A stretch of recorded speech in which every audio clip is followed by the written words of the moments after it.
네, 이태원 참사 특별법에 대한 대통령의 거부권 행사 문제를 놓고 여야는 정면 충돌했습니다. 네, 국회 취재기자 연결합니다. 장윤희 기자, 국회 움직임 전해주시죠.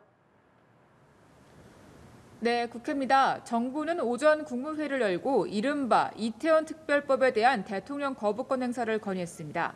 국민의힘은 거부권 자체에 대한 평가보다는 여야 간 재협상 필요성에 방점을 뒀습니다.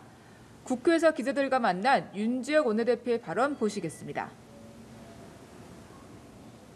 민주당이 재협상에 응하면은 공정성이 담보되고 또 전례에 없던 이런 독소조항들이 제거된다면 여야 간에 합의 처리할 수 있다고 생각합니다.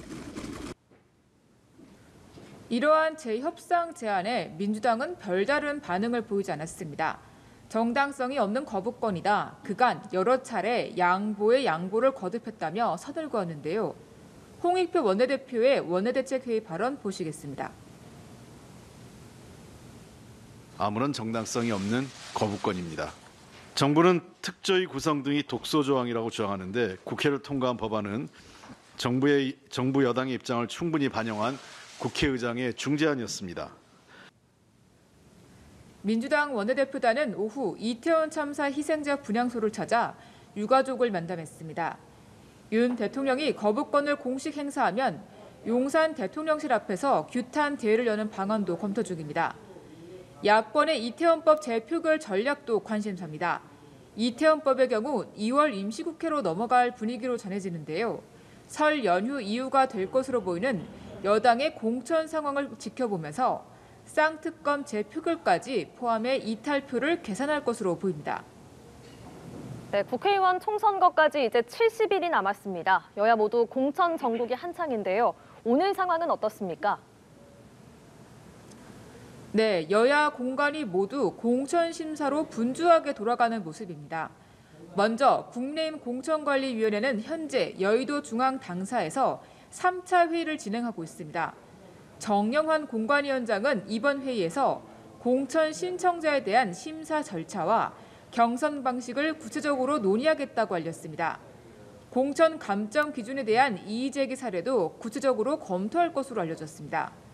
한동훈 비상대책위원장도 출근길에 기자들과 만나 이기기 위한 공천을 강조했습니다. 한 위원장은 어제 서울 중구 성동갑에 출마한 윤희숙 전 의원에게 힘을 싣는 발언을 한 것과 관련해 몇 군데에 대해 소개하는 이유는 이번 총선의 시대 정신을 국민들께 설명하기 위함이라며 운동권 청산론을 재차 내세웠습니다. 민주당 공관위는 후보 접수, 지역구 평판 조사 등을 포함한 현장 심사까지 모두 마친 상태입니다. 내일부터 닷새간 면접에 들어가는데요. 이를 토대로 단수공천 지역구, 경선 지역구 등을 정리해 다음 주 월요일부터 심사 결과를 발표할 예정입니다. 현역 의원 평가 하위 20% 대상자에게는 이번 주 개별 통보할 방침으로 알려졌습니다. 공관위는 일부 공천 신청자를 대상으로 도덕성을 검증해 현역 포함 6명에 대한 공천 배제 의견을 모은 것으로 알려졌습니다. 면접 결과에 따라 공천 배제 의견 대상자는 더 늘어날 것으로 보입니다. 지금까지 국회에서 전해드렸습니다.